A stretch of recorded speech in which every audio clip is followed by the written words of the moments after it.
Hello, everybody, and welcome. The first TB3 episode of the new year, 2024. Happy New Year, everybody. This is episode 23. 23, Michael Jordan year. And to our audience, I just want to apologize for not making any Taylor Swift 22 references last week. That's a major ball drop on my part, so I apologize for that, but it's a new year, it's a new me. Well, there'll probably be some more puns. I'm trying to think. Tony. Oh, are you guys ready? Because the SpongeBob references are not only coming for this show, but they're also for this year. Because you know what's better than 2024? 2025! That's right. That is right. So look forward to that because the puns are coming. I'm sorry I missed out on last week's, but there'll be more next week and the week after and after that. Yeah, we can't wait. We're excited. Big things coming this year. Yeah. So you guys are going to be winners going forward, but unfortunately this week we have to talk about a lot of losing. Yeah, I got to talk about some losing. It's like last week. Last week I made our tag TV's on fire, and now this week it's like TV's up in flames. Like that's how I feel. This was a brutal weekend. It was really bad. Brutal. We'll get to all of it and more. Thank you so much if you're listening for the first time. This is once again the TB3 podcast, episode 23. That's right, you've missed 23 episodes, a couple specials in there too, so make sure to catch up. We thank you for listening on YouTube, Spotify, following us on Instagram, and X, formerly known as Twitter. But yeah, let's get into it. Should we start with the Bucs? I mean, it's like pick your poison this week. It's like, what do you want? Yeah, I think we're going to start with the Bucs. Oh, yeah, that's right. If you didn't hear the third voice, Colby, we rehired Joel, and you fired him. I fired him because he's an SEC lover. I fired him because of his love for the SEC. You saw what the SEC did in the college football playoffs this week. That's why we fired him. Yes. No. It's a holiday season skeleton crew. We're rolling TB2 today. Colby's out in Arizona. He went to the Fiesta Bowl. Fiesta Bowl, yeah. You saw Liberty get it handed to him. Not a great outcome. But it was probably fun. I bet you it was fun. I mean, yeah, getting to go to the State Farm Stadium. Yeah, the Cardinals play. Looked kind of empty though. That's how all bowl games are. Like bowl games are not what they used to be. It's sad. Yeah. The state of college football we are in. It's a dying thing. I think we'll see the end of bowl games in a couple of years here. But outside of bowl games, there's some more football played, and that included your Tampa Bay Buccaneers. NFC South on the line. The Bucs just had to win one game. They had to beat the New Orleans Saints, their divisional opponent, their divisional rival. We do not like New Orleans. All you do is win the game, and they would be your NFC South champions for the third year in a row. But it didn't happen. It did not happen, and it was a stinker. So without further ado, let's start the recap. If you had not watched the game, don't worry, I'll cover it now so you don't have to because it was brutal. There was not much to see. Yeah, there really wasn't. We start off the game. The Bucs kick the ball off to the New Orleans Saints, and Derek Carr, I think he wears mascara. I'm pretty sure. He absolutely does. He does. He definitely does. He would say it's the eyeliner or whatever, shadow liner, what the stuff, but it's a lot. Yeah, he's wearing makeup for sure. But yeah, he takes the Saints, though, all the way down the field. 14 plays, 73 yards, 8 minutes a clock. And puts the Saints up 7-0 with a touchdown. And, that was kind of a bad way to start the game for the Bucs. They give up an opening drive touchdown. But we know how well this team fights. We know it's going to be a battle. Let's see what the Buccaneers could do. And on their opening drive, they would go 3-and-out and punt the ball, give it right back to New Orleans. But they couldn't do anything either, so it's still 7-0. The Bucs get another crack at the ball. But Baker Mayfield, he's at the Tampa Bay 28-yard line. He would pass the ball deep. It's up in the air, intercepted by the Saints. They get the ball right back. Couldn't do anything with it. The Bucs' third try, They couldn't do anything as well. It's still 7-0, and then the Saints get the ball with 5 minutes left in the second quarter. They march 8 plays, 60 yards in 3 minutes, 47 seconds, and Derek Carr passes to Taysom Hill. That's right, Taysom Hill, the utility guy, the Swiss Army knife. He scores a touchdown. It's 14-0. But your Bucs are storming back. Yeah, they're storming back. They have 1 minute and 53 seconds left in the second quarter. They're gonna at least get a score back, and it's gonna be interesting going into halftime. But no, 3 plays, -7 yards. Baker Mayfield gets sacked, and they punt the ball right back to the Saints. And they only ate up, let's see here, they only ate up about 20 seconds of clock doing that. The Saints get the ball back, and before the half, they kick a field goal. They are up 17-0. That is right, 17-0, and that's how it would end. The Bucs in the start of the second half would get the ball. We've seen them score some points on their opening drives, but it wouldn't happen today. They go 3 plays and punt the ball right back. Saints couldn't get anything on their opening drive of the second half. They punt the ball away, and now it's the Bucs' time to shine. There's 11 minutes and 57 seconds left in the third quarter. The Bucs got to get something going, and they started to get a drive going. They get a couple first downs. They're at New Orleans' 43-yard line. Rashad White finally busts one up the right side for 16 yards. He's scrambling around. Nobody can get him. Boom, fumble, ball pops out. This was the worst play of the game. Yeah, by far the worst. It was okay, we're back. Oh. Yeah, that finally after getting the running game going too. He fumbles the ball, gives it right back to the Saints. That was a gut punch. The Saints add 3 points on their drive. It is 20-0. One more point, and it's past the sticks time. If you play Madden on the Xbox or PlayStation, everybody knows what that means. You younger generation listening, yeah, it's 20-0. Can the Bucs finally do something, though? They're running out of time. 4 minutes left in the third quarter. They get the ball back, and no, they couldn't do anything. They punt the ball away. Saints, however, they would punt it again, and now there's 13 minutes left in the fourth quarter. Bucs are down 20-0. Are we going to see some fight? Are we going to see it? We did. We really did. We're not quite yet, though, because Baker Mayfield on this drive would throw an interception. Looks like it was tipped. Some people say it was tipped. Some people say it wasn't. This is the one caught on the sideline, right? Yeah. I'll say it was tipped. Interception. And, I pretty much had given up on this game at that point. But the Bucs defense forces the Saints to punt the ball away with 11 minutes left in the fourth quarter. Could the Bucs do something? And yes, they would. As they drive down the field, 4th down and 6, they had to convert on New Orleans 38, and they get it the very next play. Baker Mayfield would pass to Trey Palmer in the end zone. Touchdown. The Bucs finally get on the board with 7 minutes and 50 seconds left in the game. It's 20-7 though. The Bucs need 2 stops. They got all their timeouts. It has to work out perfectly. Could they do it?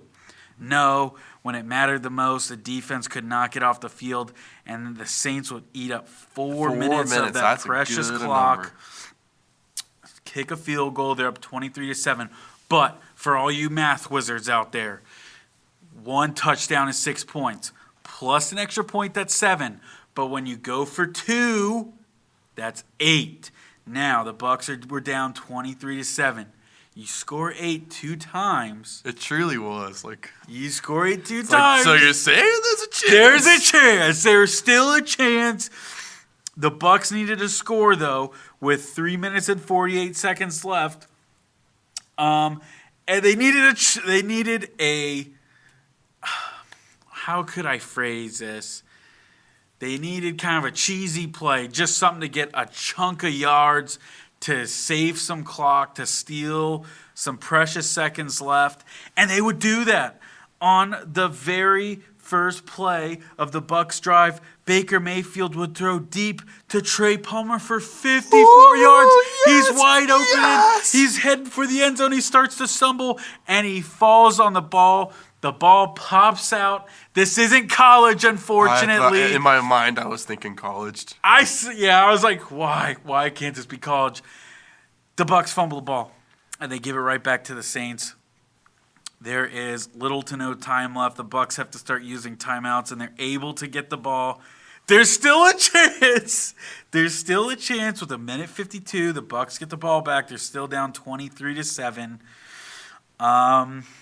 And this where it got a little bit exciting. Baker Mayfield on that last drive would throw to Chris Godwin, 47 yards. It was like the same play, basically, like same like distance on the field. Beautiful pass. And the Bucs do exactly what they need to do. They took up only a couple seconds just getting the ball down there. But now here's when they have to go for two. And the Bucs would get it. They would get it. They passed to Chris Godwin in the back of the end zone. The Bucs go for two, just what they needed. But no, the refs review it, and they say that Chris Godwin stepped out of bounds before he touched the ball. They call it illegal touching, and the Bucs have to retry the two-point conversion. On that next play, could the Bucs get the two-point conversion, keep their hopes alive? No. Baker Mayfield would throw an interception, and that would do it. The onside kick didn't work. Your Tampa Bay Buccaneers lose this game 23-13, and now are in a must-win in Week 18 if they want to make it to the playoffs. Against the lowly Panthers. But Panthers can bite. Yeah, we'll get to that in a little bit. What's your initial thoughts of the game? It's just like the same story almost every loss. It's like something doesn't go right. We don't win the turnover battle. The only way we win a game is if we win the turnover battle, it seems like this year. It felt like a last year kind of game. Like Tom Brady, he might save us at the end, and it was like too little too late. We played it safe 3 quarters, and then midway through the fourth quarter, we're like, we might actually have to put some points on the board. And we do our best, but, I mean, an unfortunate fumble there at the end of the fourth kind of seals it, and it's like, oh, okay, it was too late. So. Yeah, I agree with you 100%. I think this game was really a lot like last year, just a dormant offense to start the game. I mean, granted, it's exciting, but it's just not when you lose. Yeah, it's definitely not when you lose, and I think you just don't have the luxury. I almost think that was one of the Bucs' issues last year was with Brady's. You just kind of expected it to happen. You expected him to get the ball in his hands. They leave too much time for him, and he makes a miracle happen. But this year, they're just not the same team. And after that half, 4 punts, or I guess 3 punts, an interception. Probably, I don't know about you, but I think that was probably their worst first half in the entire year. Oh, yes. It was bad. I was watching with my nephew, and I'm like trying to make football fun for him and stuff. It's probably his first football game he's ever watched, and he's like, Joel, they still haven't scored a point. I'm like, yeah, it's crazy. I'm crying in my heart. Losing his love for football right there. Yeah, I didn't know if they were ever going to score. But I think one thing... Man, where do I begin here? I'm trying to keep the TV. Like, I'm watching this on rabbit ears, and he's like, "Can we watch something else?" I'm like, "I can't. This is the only way I can watch this game, man. We gotta watch.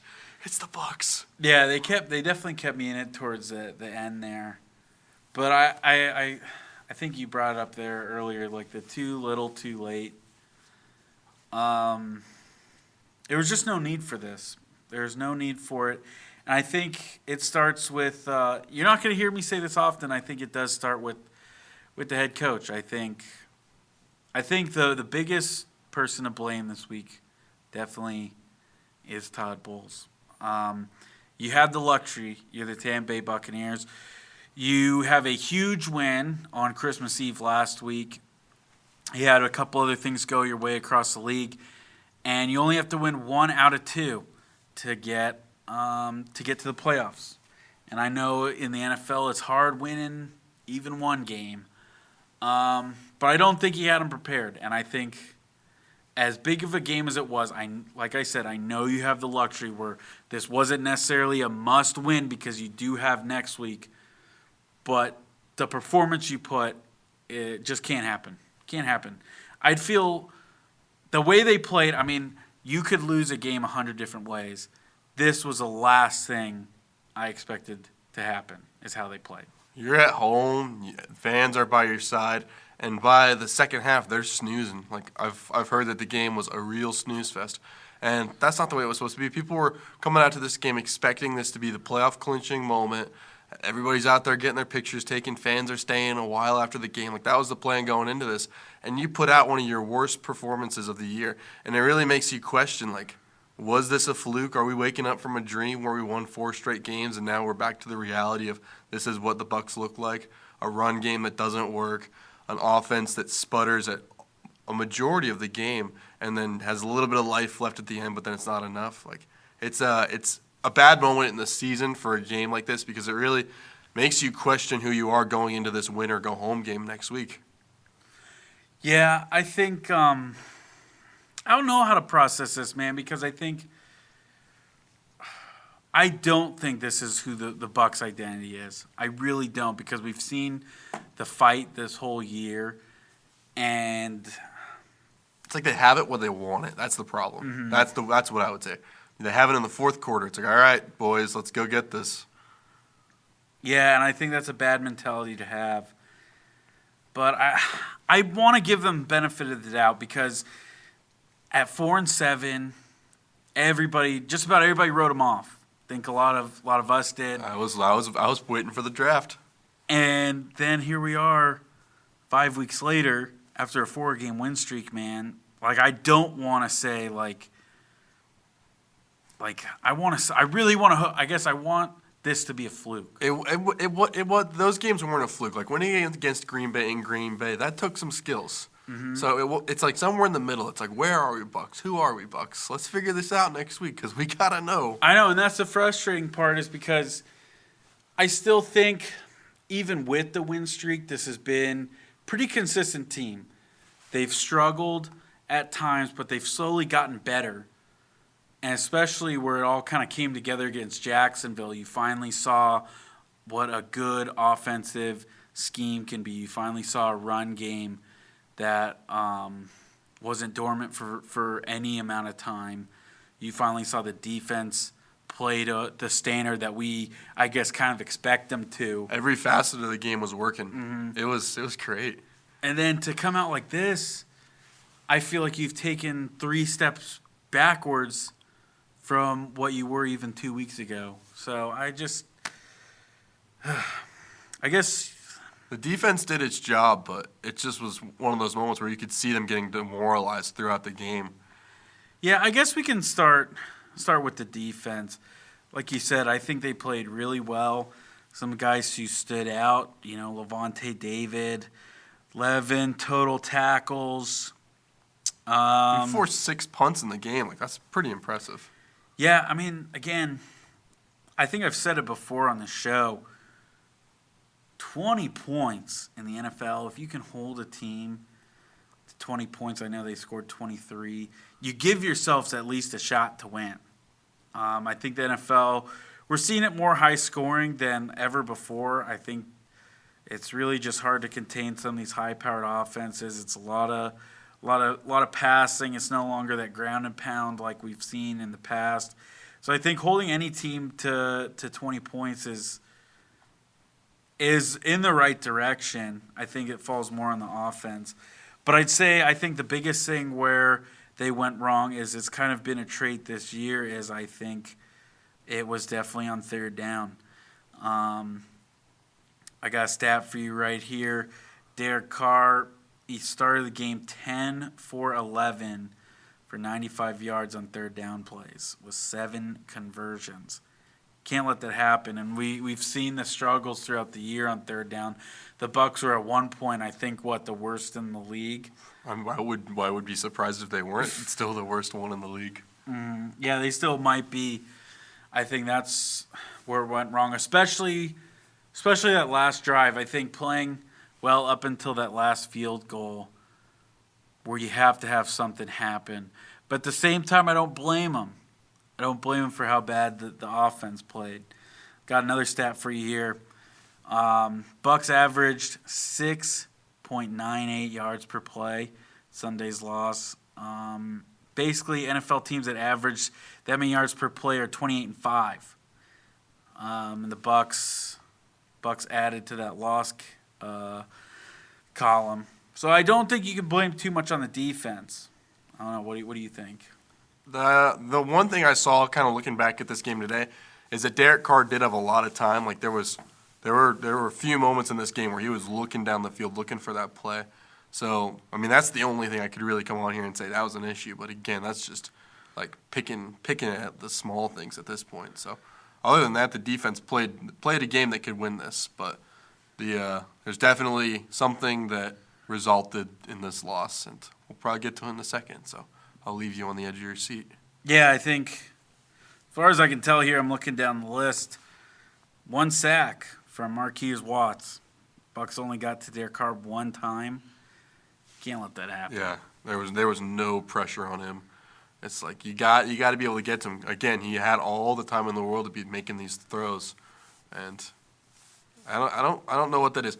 From what I've been hearing, it's like the Bucs were protecting against those deep throws. Like they were trying to make sure they weren't beat in any of those multi-yard throws, and because of that, they were nickel and diming us the whole game, and it works. Yeah, I saw that too. Actually, there's one play in particular. Can't remember when it was in the game exactly, but somebody had put it on Twitter, and it was like 3rd and 5. The Saints needed 5 yards to get the first down, and the Bucs secondary is 10 yards back. And it's like that's just a recipe for disaster, especially with no pass rush too, and nobody getting in Derek Carr's face. I don't have all the stats of how many pressures they had, but if I'm only seeing 1 sack, I'm going to assume that the pressures were little to none. Little to none. If you're basing it off of Derek Carr's jersey at the end of the game, he wasn't on the ground much. Yeah, Derek Carr, he went 24 for 32, 197 yards, 2 touchdowns, 0 interceptions. It's not great stats, but yeah, like you said, it's enough to win. It's enough to win. I think this boils down to 2 things. The first thing I'll say is the difference in coaching. Like I don't know the name of the head coach for New Orleans, but Dennis Allen. Dennis Allen. Yeah, he got these guys out and said, "We're winning this game." Like I think they have to win both these games to get to the playoffs, right? Yeah, they have to win both, and they're playing for their playoff lives, and you could see it. I'm not sure with the Saints. I think they need to win out, which they. If they win out, it's in their own hands. And then I don't know if they have a shot at the wild card. It might just be the division at that point, so they have to hope the Bucs lose. But yeah. Another thing here, I hate to bring it up. I really do. But I think we have to talk about one of the stars of the team, man, Antoine Winfield. This wasn't a good game for him. This was not, and Pro Football Focus came out their grades. Like we've said before, it's a 0 to 100. Antoine Winfield, the worst on the defense with a 43.6. 43.6. Top 5 worst grades. Second place was Kalijah Cansey, 52.7.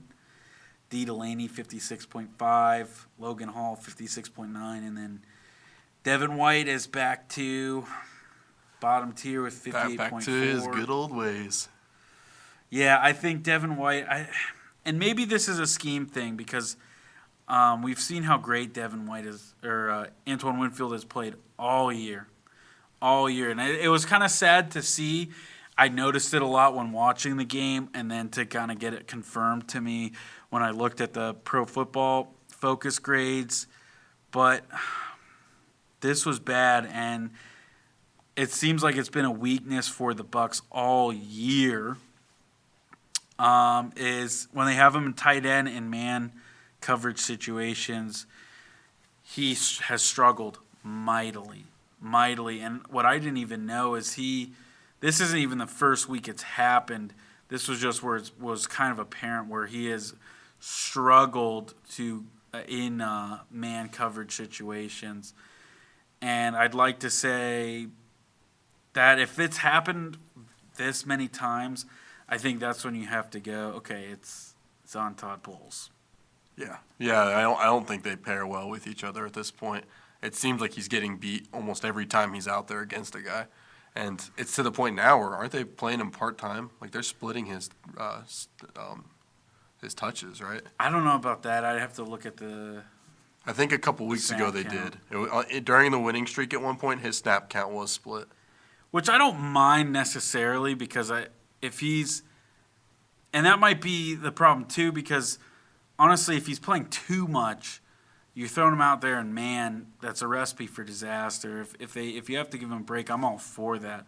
But yeah, I found the stat here in the 3 of the last 4 weeks, Tampa Bay's opponents have targeted the tight end position 15 times.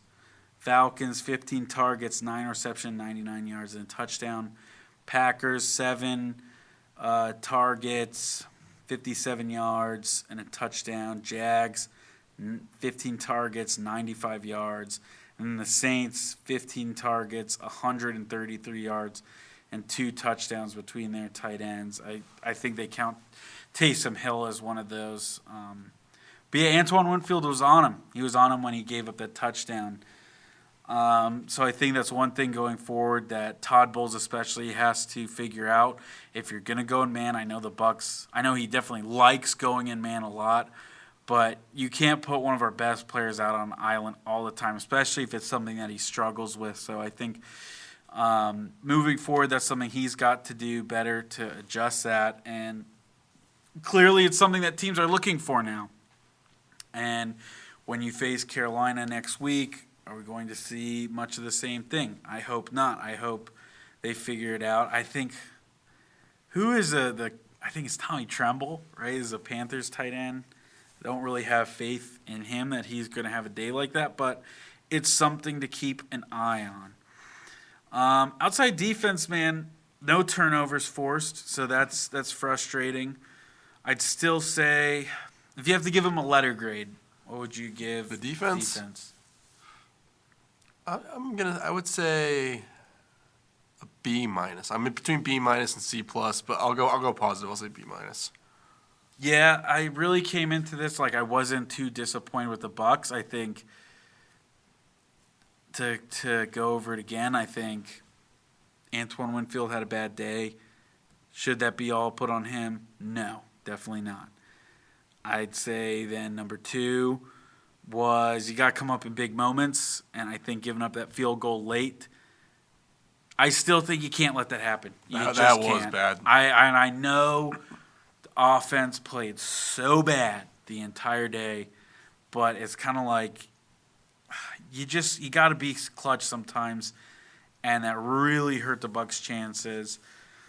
So yeah, all that being said, I think I'd agree B minus. Yeah, and the Bucs defense was on the field for a lot of this game. I think I'm reading this right, but it looks like they were on the field for about 36 minutes. Yeah. So 36 more than minutes. half the game. Yeah. So that they were worn down by that end of the game, and giving up that field goal was one of those final nails in the coffin.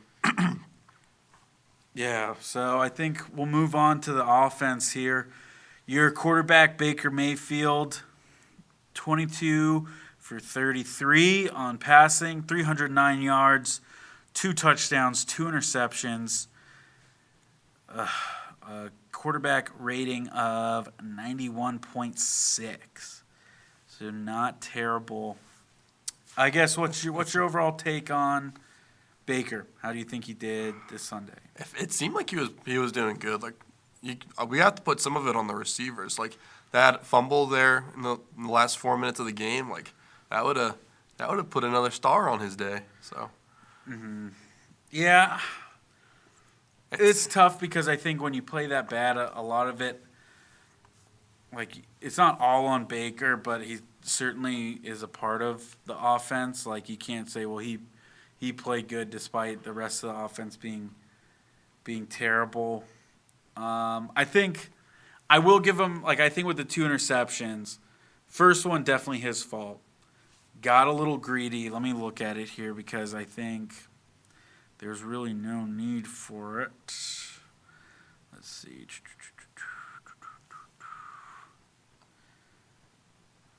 I appreciated that he was playing with a little bit of a longer leash in this game, which results in those interceptions. So it's one of those things I can't forgive him for. Like, taking chances sometimes won't end up well. We saw it 2 times in this game.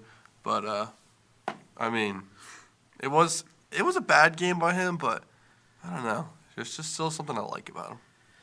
Yeah, I think, well, this is my problem here, and I think we've talked about this before in previous episodes, is take what you're given. I think it's 2nd and 7, New Orleans 36. At this point, you're only down 7-0. The game's still well within reach.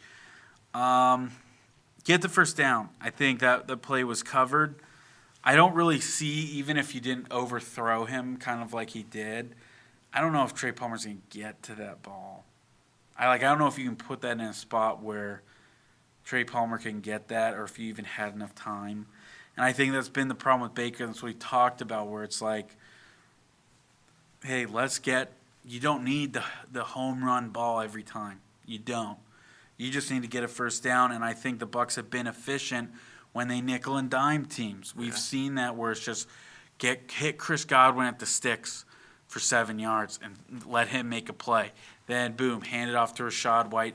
He gets a couple yards. Then he can set up another pass or a play action. I know the running game wasn't as good. We'll get to that in a second. But so I think that one was his fault. The other interception, I still am going to say it was tipped. I don't know for 100% if that was tipped or not. I'm going to say it to give him the benefit of the doubt. And even if it wasn't, he was throwing toward the sideline, so he might have been just trying to throw it away. Yeah, so, yeah, I'd say all in all, Baker played decent, but you have to blame him for some of this dormancy, because if we go down the list, 1, 2, I don't think 3, he's 100% 4, right now either. Like, even coming into this game, last week he had a little bit of a scare, and then this week at the end of the game it was a pretty big scare. So I'm sure he's playing with less than 80% right now.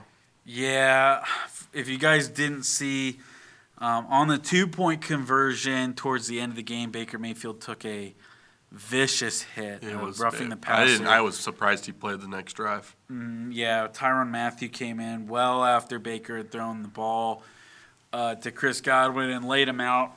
It's a rib injury. X-rays are negative, so for those of you wondering, will he play? All signs point to yes, for that he will play in Carolina. Todd Bowles kind of confirmed that yesterday. It's still kind of concerning. One thing that bothers me about that, I don't know about you, and it's kind of like a call for a rule change. I just think the Saints really got away with that. They got away with it because it's a 2-point conversion. And there was an interception on it, right? Or Well, was no, that this that was the this first was one? the That was the first illegal one. touching, Okay. and that's where I get mad, because it just offsetted. The penalty's offset because penalty on both teams during a play is just offsetting, which I don't like, because I think that was much more egregious, and I think the Bucs got punished really for the Saints penalty. So I don't know what the NFL needs to do about that, but I didn't like that. I didn't care for that too much, because on the very next play throws a pick, and I know, okay. But yeah, I think late hit potentially hurting our starting quarterback compared to Chris Godwin's heel kind of scraping out of bounds takes away the 2-point conversion. Yeah, give me a break. It's like, that's ticky-tacky too. Like, let's just go back 20 years ago where you wouldn't have seen that. Yeah, and it's like, I get it where there's like you for that penalty to really be like a thing, if you run out of bounds to avoid contact, to avoid a defender, and then you step back in bounds. Okay, that's one thing, but just your gosh darn heel slipping on a little bit of the white there in the back of the end zone, that's ridiculous. It's it really is humid ridiculous out there, man. That grass is slippery. I know, and it's like, maybe a little bit of the white turf kind of got. It was a bad paint day by bad the field paint. guy. I don't know. I don't know about the grounds crew there. Maybe I bet you they do a good job, but you never know. I think that was dumb. I think the Bucs got punished. I think that's really it for Baker Mayfield. I guess the running game, we should probably get to that, because that was not good either. It was so bad they were talking about it on the broadcast. That's how bad it was. Yeah. I don't know that I've ever truly heard that. Yeah, I know, and I think it's just kind of they talked about it because the Bucs rush game has definitely, as a whole, gotten better throughout this year. Until today, Rachaad White, 11 carries, 42 yards, average of 3.8 yards per carry. Chase Edmonds, 3 carries for 16 yards, 57 yards total. That's just not going to get it done, man. That is not going to get it done. It was resulting in so many third and longs. Like it was not working, and we kept returning to the well for something that wasn't working. Mm-hmm. And that's it. And the problem is, that I'm glad you bring that up because that's one thing I've had an issue with, at least looking through some of the big Tampa Bay media throughout the airways. Is kind of like, we're a passing team. The Bucs are a passing team. Why didn't we just pass it the whole game? And it's like, that is not feasible. That might work in the last couple minutes of the game when the Bucs are trying to score 2 touchdowns. That's part of the reason why you see the offense wake up right there. Yeah, because you're in a crunch situation. The defense is playing a little soft because if you're up by a couple scores, you don't really need to do much. You just have to keep everything in the middle and let the other team waste their own clock. But if you pass the entire game, this isn't Pewter Report, by the way. I know you don't like them. This comes from a radio guy. If you pass the entire game, you will not succeed. You just won't. What team passes the entire game and doesn't run the ball once? That just doesn't happen. So you need the run game to work. And I like that Dave Canales kept going with it. I think maybe he went a little too long. Maybe you could suggest that he went a little too long with the run game. But as a whole, you got to run the ball. You got to get it going. And I think that's probably the worst part is what we talked about earlier is the fumble, the Rachaad White fumble, because I'd say right there, they finally got it going. A huge run, exactly what the doctor ordered, and Rachaad White coughs the ball up. And it's uncharacteristic of him. We haven't really seen him fumble the ball like that. And then we didn't see the running game again. But I'm not going to sit here and say that we shouldn't run the ball as much and should stop doing it. That's ridiculous. Yeah, you don't want to become predictable. I do think they held on to it for maybe 2 drives too many. Yeah, and I'd agree with that. I'd agree with that, but I'm not going to sit here and say that it's time to just start slinging it. We need that run game to work, and I think that's when the Bucs have looked their best. These last 2 games before this, Green Bay and Jacksonville, what do? They ran the ball. But I think the grades don't lie. I think this is one of the issues with the running game. Cody Mauch, the rookie, worst grade on the offense from Pro Football Focus, 39.9. That's terrible. That is so bad. That's terrible. That's a F minus. That's like go to the principal's office. And Aaron Stinney's right there too. He was the second worst, 42.1. If you're playing that bad, you will not have success. You just won't. I'd say the Bucs did a good job in the pass game, as usual. I think Baker Mayfield got sacked only twice. That's not terrible considering the Saints got a lot of pass rushers on their side of the ball. But still, you have to be good on both sides. You're an NFL lineman. You need to be just as good in the pass as you are in the run game. So I'd like to see the Bucs step it up there. I'm hoping it's just a down week.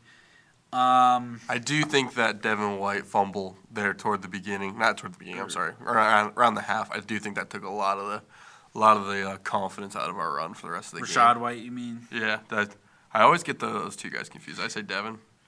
Yeah. The one we're talking about, right? The 16 yards. Yeah, it just completely took it away, and I think we left the run attack after that.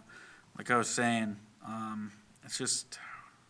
I don't want to go too deep into this. I think, as a fan, I'm talking as a fan. Joel's a fan. I am a fan. You guys are probably really upset, as are we. I don't want to go too much into it. I've kind of said my piece. It does feel like I woke up from a good dream, and it's like, oh, back to reality. So that's the reason I'm mad, but hopefully I start dreaming again next week. Yeah. Hopefully we could have a good dream next week. I'm really trying to be positive. I really am. I want to throw this as a fluke. The Saints needed to stay alive.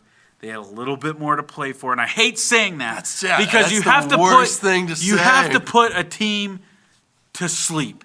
You got to put your little brothers to sleep, and you didn't do that. And I don't think you'll see them again in the playoffs. I don't think this is going to come back to bite you. At least I certainly might have to knock on wood after saying that. But you had the chance to make a statement against your divisional foe, probably your biggest rival out of all the teams in there. I think, Carolina, when have they ever been outside of Cam Newton years? But that just seems like 25 years ago. It's been like 2 years of my lifetime. Atlanta. I just hate their coach, but I don't know. I don't think they're that good. But, yeah, this has been really your toughest opponent. You've gone back-to-back. Put them to sleep, man. And I'm just hoping it's a fluke. I'm hoping that was a fluke. Things happen. You had some unlucky plays. Because that was definitely the truth. Very unlucky plays. I'd like to say that tip was very unlucky, the tipped interception. I'd like to say the Trey Palmer just a fumble. Couple, like a milli-inch away. Super unlucky. Oh. Super unlucky because that was a great play and a great catch. And like anybody saying hold on the ball, I don't think I could even catch that if you gave me 1,000 chances. No way, I couldn't. I'm not making that catch, and I'm not even coming down with it. They just got unlucky, man, and that's what I want to go with. I want to be positive. I want to still believe in this team because I've seen a completely different team 4 weeks before this, and they were winning, and they were looking good, and they were dominating teams. I'm calling it a fluke. But I will say, I had never – this is a different topic, but I think we might as well just go into it. I never want to be the guy where the best solution is to just fire everybody, clear house, tank. Yeah. I've said my piece on that. In this day and age in the NFL, I don't want to tank because I just don't think success is that easy anymore. It just does not seem like it. It seems like the rich can get richer these days and poor teams can get very poor. And I don't want to test the waters of starting over. But you do make a good point on that. Like, yeah, I haven't seen many tankings work lately. But I will say, and you guys, if you listen, know I am a little bit on the opposite side of the spectrum. I love it when the new coach comes in.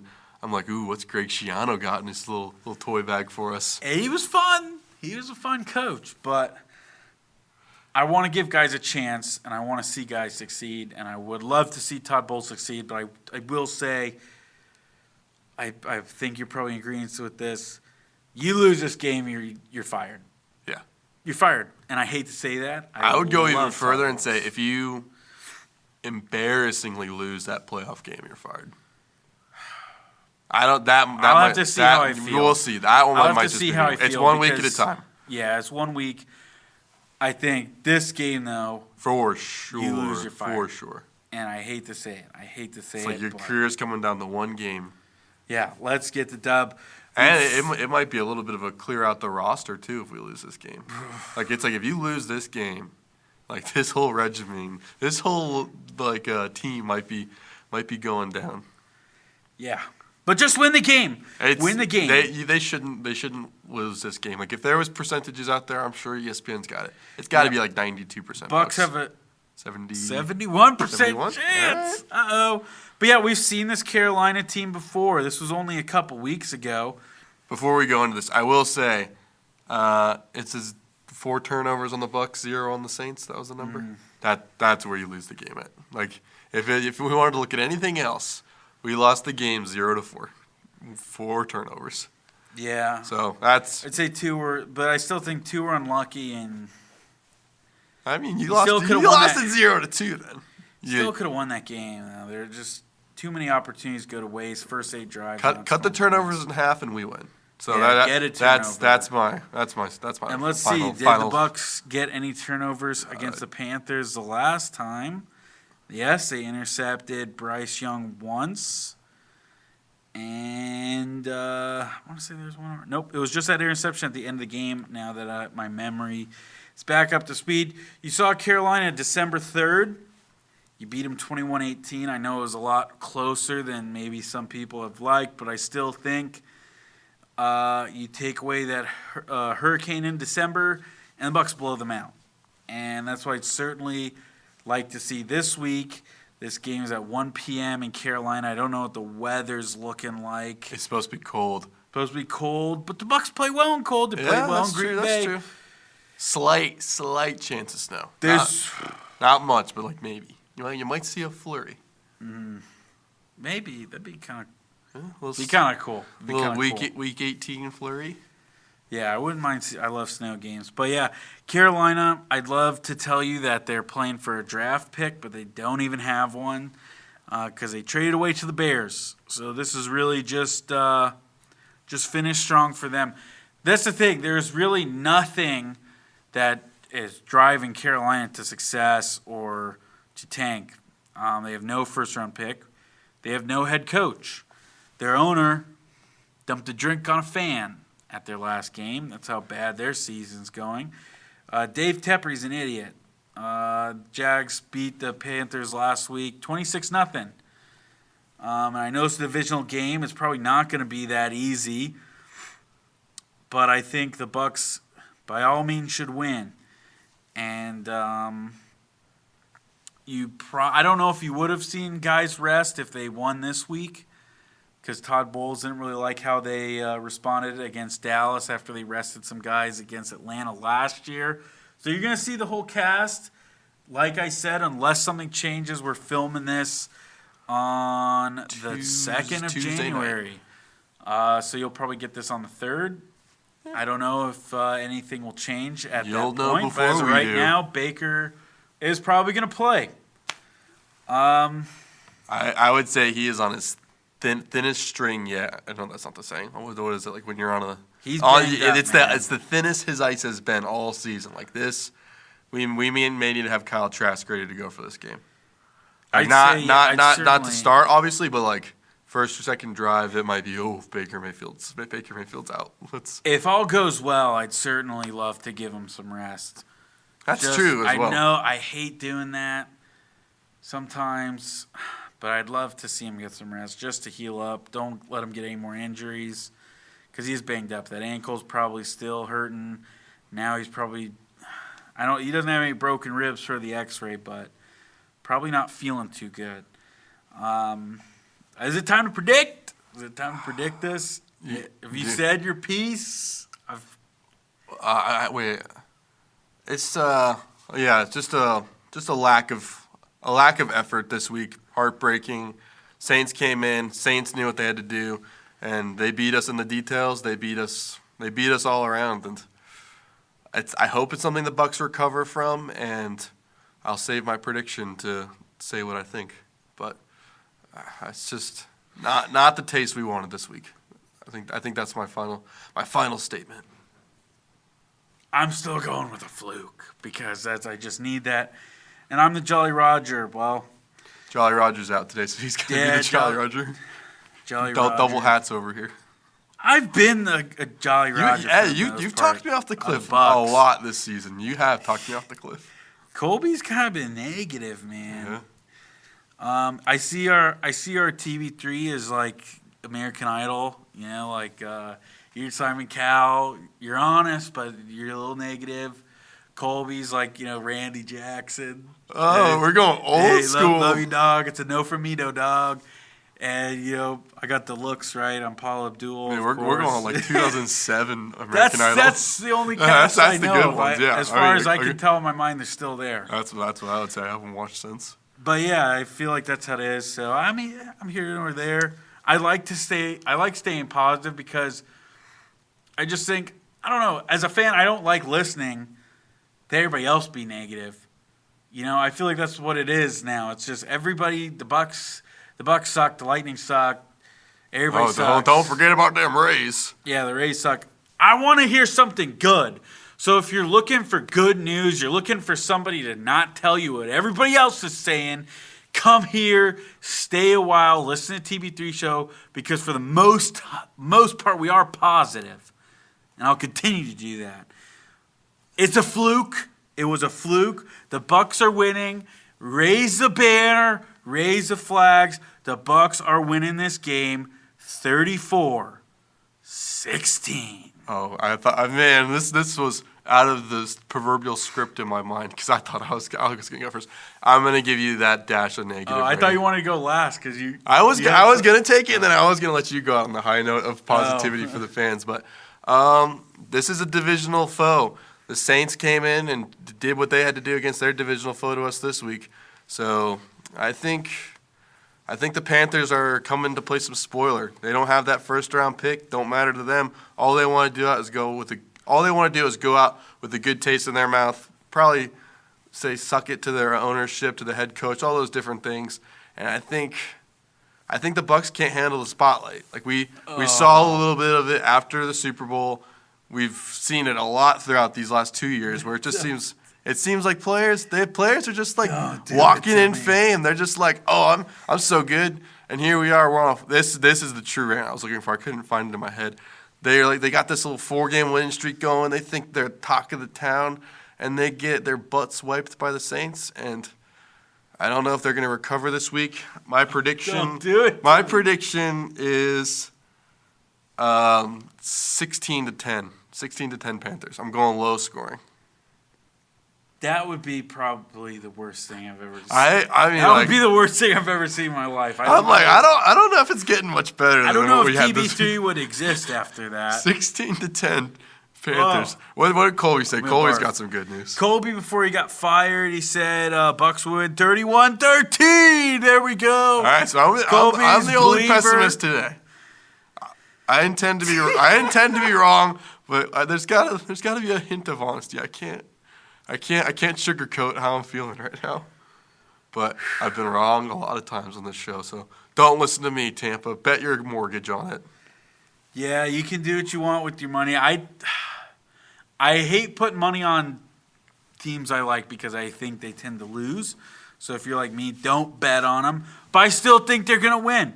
You can watch this game on January 7th, 2024 on Fox, baby, at 1 p.m. It is in Carolina. Make sure you tune in. Bucs need the support. Watch them, and hopefully we're celebrating next week, guys. That is the hope. And that's really it for your Tampa Bay Buccaneers. It is time for your Tampa Bay Lightning. Could they give us some hope after such a brutal week? This was very close to being a no-win week of TB3. Yeah.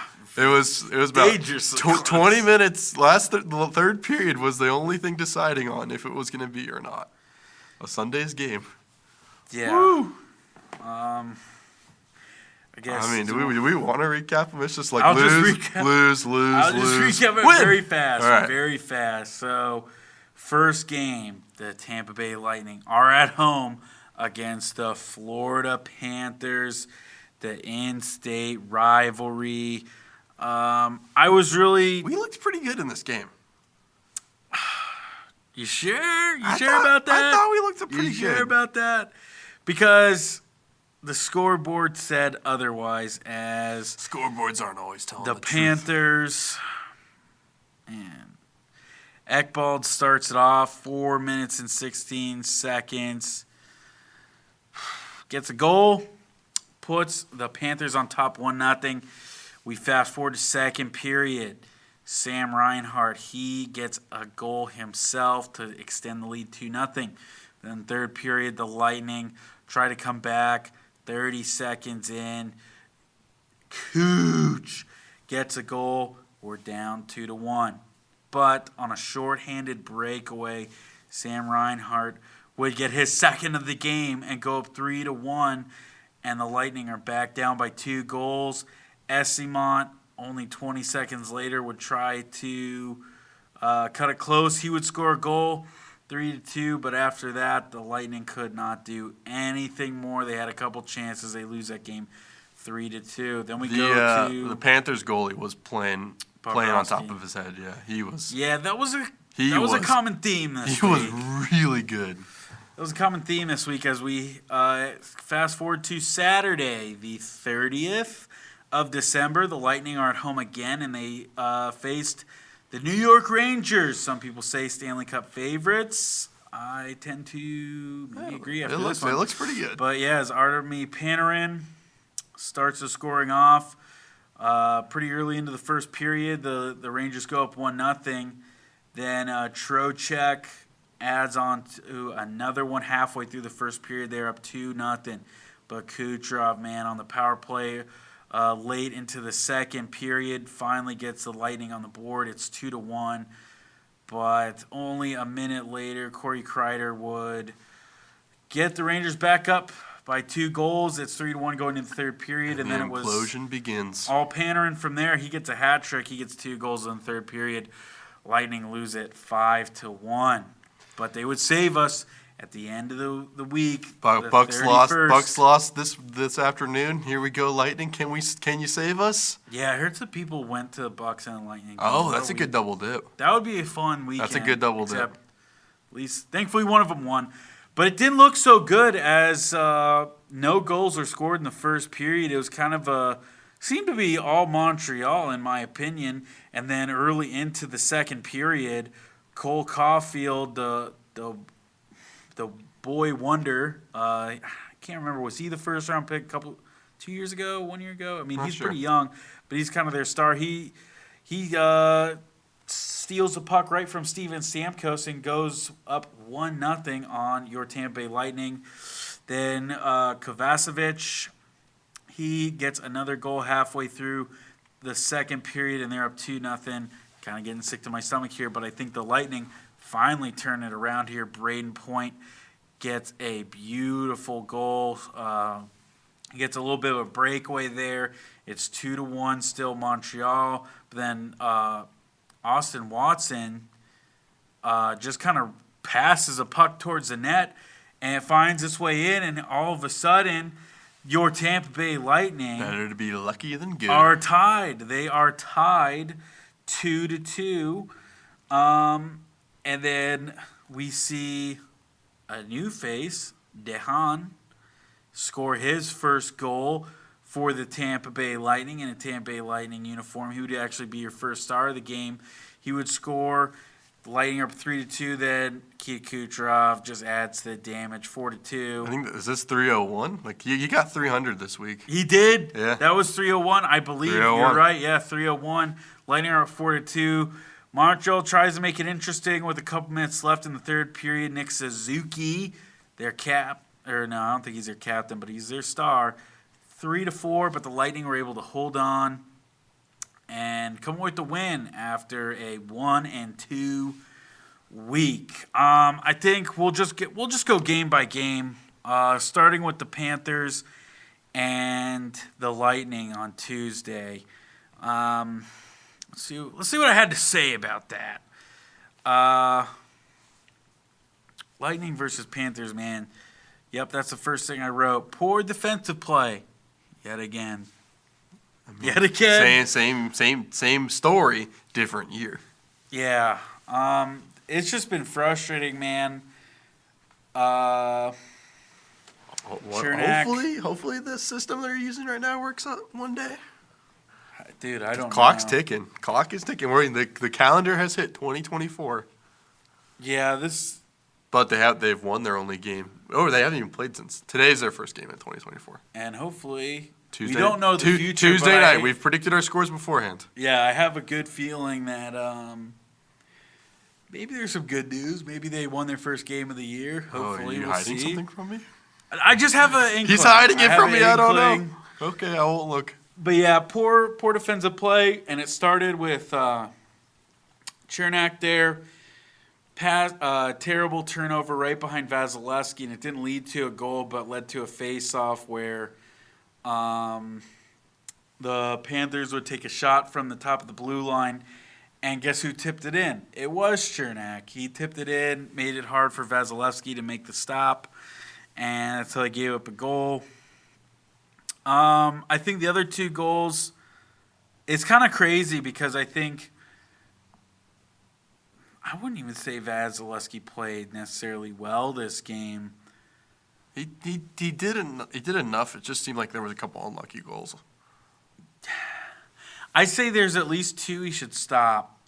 It was some bad defense, again, that led to some one-on-one opportunities, but or not even one-on-ones. There's really somebody in his face. I know Edmund was in his face for one of them. You're staring him down. I'd like to see him make the stops on those 2 goals. But then, I don't know if you saw it. I think he had the craziest save I've ever seen. It was a good one. That was unreal, where he just leaped to the other side of the paint, totally shut down the Panthers. So, yeah, it was kind of a up-and-down game for Vasilevsky, I'd say. But giving up 3 goals, I mean, that's not the worst. Not the worst. I think penalties were a little bit killer towards the end. We said to kind of stay penalty-free, and then towards the end of the game, they started struggling with that when you needed to kind of come up with an equalizer there.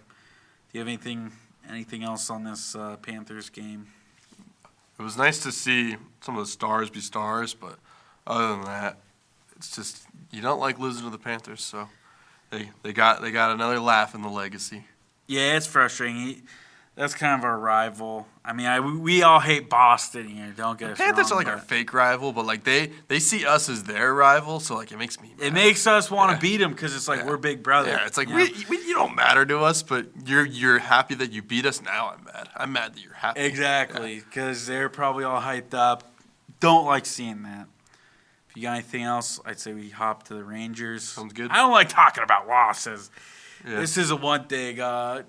Yeah, I feel like that Panthers game kind of set the table. So Yeah, without Colby here, I'm not spending any time on losses. Yeah. No offense, Colby. We love you. We're just trying to get you a nice condensed show. Yeah, I don't like talking about losses. I like good things. But if you like losses, this would have been a good week for you. Yeah, if you love losses, this was your show, but I'm not going to talk about them for very long. 1-3 in Tampa Bay sports. Yeah. Ugh. Anyways. How'd the Rowdies do this week? Are they even playing? No, they're summer. Yeah, they got to be off. They have a summer schedule. Yeah, I figured. But yeah, this game, my notes for the Rangers game, man, it went from bad defense to honestly worse. I think, at least from looking at some of the film, first off, the Rangers had way too open of ice to just kind of move the puck around freely. And then at least on that second goal that they gave up, I think that was – who scored that second goal? That was Trocheck. Trocheck, that's how you said that one. Yeah, I mean, I saw at one point all five guys on the ice for the Lightning were all around Vasilevsky. All the Rangers had to do was pass it to the blue line, and it was a sniper shot, and they give up a goal. And I don't know what is going on with the defense, man. Like, there's just no puck awareness. And again, I think I'm not a hockey expert, but I do know, like, when you start following the puck as a defenseman, unless it's your guy that's no good because somebody else is open and somebody could be either right next to your goalie or up in the zone, and they have a nice little one-timer shot. And from what I saw, I mean, that didn't look like Lightning hockey at all. I wish I could show you guys a picture of him. I mean, literally, all five guys on the ice for the Lightning are in a circle around Vasilevsky. And there's maybe one Ranger in near the paint there.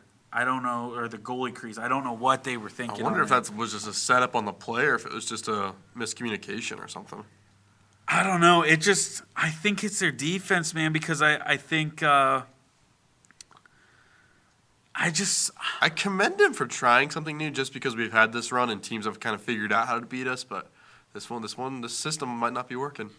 Yeah, and at least this week, in my mind, it looked significantly worse. Like, you just see a lot of guys standing around, nobody really having urgency. The passes are getting a little more sloppy, and the Rangers really exposed them being able to move so freely. I mean, this game was 5-1, but it could have been 10-1 with the amount of odd man rushes that the Rangers had, and then just how well they were able to take shots on Vasilevsky. So this game really kind of made me sick as well. It was not a pretty game. I think one thing, too, that kind of hurt the Lightning momentum was that stupid... I would have thought they would have had more shot attempts in that game. They only had 21. Like, just from the score? It seems like 100, man. It seems like 100, but... And that's not good either. And I can't blame Vazzy for how the defense played because... Five goals on 21 shots. It's ridiculous. It's unacceptable. That's not the Lightning hockey we're accustomed to. And you're playing a good team. You're playing a playoff team, man. But anyways, back to what I was saying. I don't know if you saw the goaltender interference. No, I didn't see that. That was a terrible call. I think the Lightning were finally kind of getting back into it. I hate goaltender interference calls. Dude, I mean, it was only a 2-0 game at that point. And Shesterkin jumps out of the net. He was not touched. Oh, that makes me so mad because I think that honestly hurt him. And I know Cooch, was Cooch who scored that one, right? Yeah. Scored it late in the second period. So they got it right back, but then they gave up a goal early 30 or a minute later, go down 3-1. But that really killed their momentum, and it took them a little bit to get back to that. But it was really all for naught. So that was just kind of frustrating. That's something I saw. Other than that, it was just disgusting play. And you don't want to do that against a competitive team. Like, this is kind of where you level yourself out, weigh yourself, see what you're like. It's not pretty going down that big. Yeah, and this is a team you could see. And I know we had great success against them a couple years ago, but if I remember correctly, it wasn't looking very good for the Lightning. And we're getting older; they're getting younger. So. Exactly. So, you can't play like that again. If you want to compete for a Stanley Cup and you want to compete in the playoffs, you can't play like that. And that's all I'll say. I hate talking about losses. Let's get to the wins. They saved the best for last. They're like, don't worry, Tampa Bay, you get a win this week. Don't worry. Yes, they saved me from heartbreak. This would have been a really hard show. They pushed me off they got me back from the ledge. They kept me in check. TB3 lives on because of this win. But yeah, it was a Stanley Cup rematch. The highlight of your episode. Yes. This win right here. This definitely is the highlight because there really wasn't a whole lot of great things to talk about. And there's going to be even less great stuff to talk about. It was looking so bad for 2 periods, too. I was thinking about thumbnails while watching this game. I'm like, what could the thumbnail be? I don't want to give it to anybody this week. I just have to put a black screen. I know. The Tampa Bay Sports. Maybe Cooch. I don't know. 300 goals for Cooch. Actually, that's a good one. Yeah, comment down below. Yeah. Should Cooch get the thumbnail this week? I think he should. And then when the thumbnail's already up because you're listening to this, you'll be like, yeah. Yeah, you'll just agree. You're just going to see Cooch is on there. There we go. But yeah, you're very right. This game did not start out great at all. Went down 2-0. Like I said, Steven Stamkos gives up a terrible turnover to Cole Caulfield. I don't know if he just wasn't paying attention. He's just getting up there, The vision kind of lets you down. Might need some context. Yeah, but that was a terrible goal.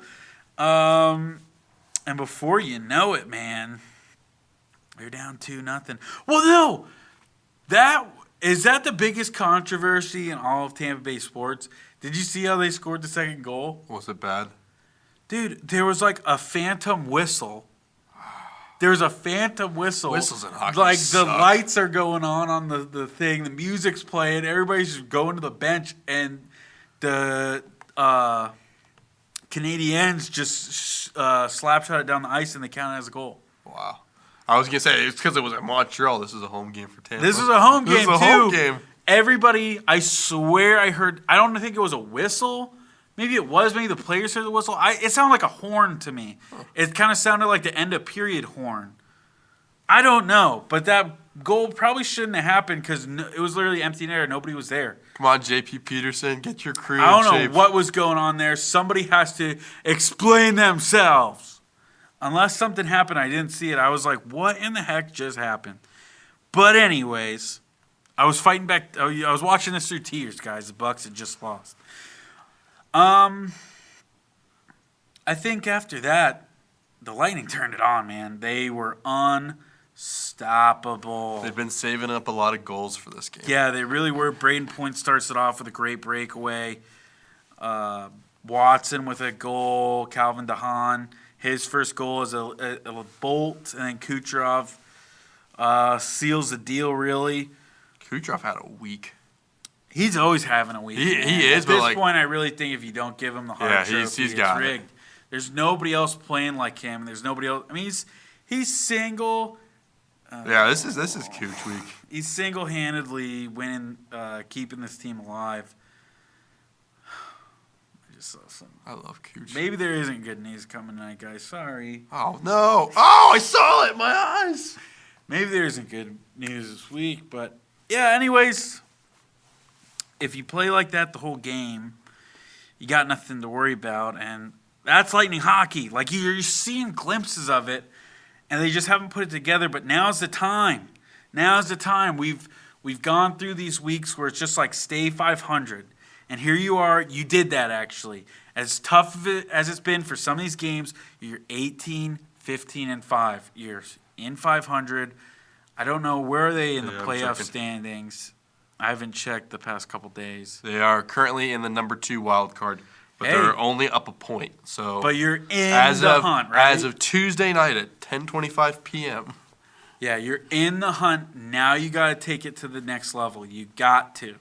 This is when we're actually going to start like going, okay, these games certainly matter. These points are going to start to matter. It's no more, it's whatever. Cushion right now. Yeah, we're just, kind of hyper-focused on it because in the past we have we've had to talk the about it. cushion. No, it's go time now. It is the first of the month, first of the year. The playoffs are in a couple months. And it's going to be flying by, man. We're spoiled as Lightning fans. Like, for the Lightning to be in, like, a playoff push there at the end, that's going to be scary. Like, I'm not ready for that. Yeah, and I'm not used to that either, we are not used to that. That's how you know we are spoiled hockey fans. But that's why I kind of want to make this a point is, like, now it's time to really lock in. These games are as important as the last week. Guys, in the locker room, Steven, Stamkos, Cooch, you guys are listening. Like, it's time to lock in. There you go. You've done decent this year. Staying 500, that's where we wanted to see you at. Now it's time to ramp up and play the Lightning hockey we all know and love and get some dubs. They need to get to the playoffs, too, because the 3 teams chasing us right now are the Capitals, Devils, and Penguins. I hate all 3 of those teams so much. If they take my playoff spot, I will just be in a mournful state for a long time. Yeah, even more reason to win. Before we go into predictions, this week, as we're filming, they played a game at Winnipeg. I'm not saying the score. Probably not good. I lied. I didn't actually see it a second ago. I saw a different score. Okay. Well, don't tell me. I don't want to. It's not good. But Thursday, January 4th, you'll be listening to this probably. Hopefully this episode's out before that. They are at the Minnesota Wild. That's 8 p.m. on Bally. And then Saturday, I've been waiting for this one. They are at the Boston Bruins at 7 o'clock on Bally. Oh, I can't wait. I want to see them beat Boston again. I hope they do. I've been missing. I feel like we Boston, play too many West Boston Coast is my teams. biggest rival for hockey. I hate Boston so I much. cannot stand I will Boston. never forgive you, Boston 2011. You know exactly what I'm talking about. And I'll take it anyway. Like any win against Boston is just so. It really gives. It keeps you going for at least a couple weeks. It does. It keeps you going. So those are their 2 games. I think the Wild, they're 16-15.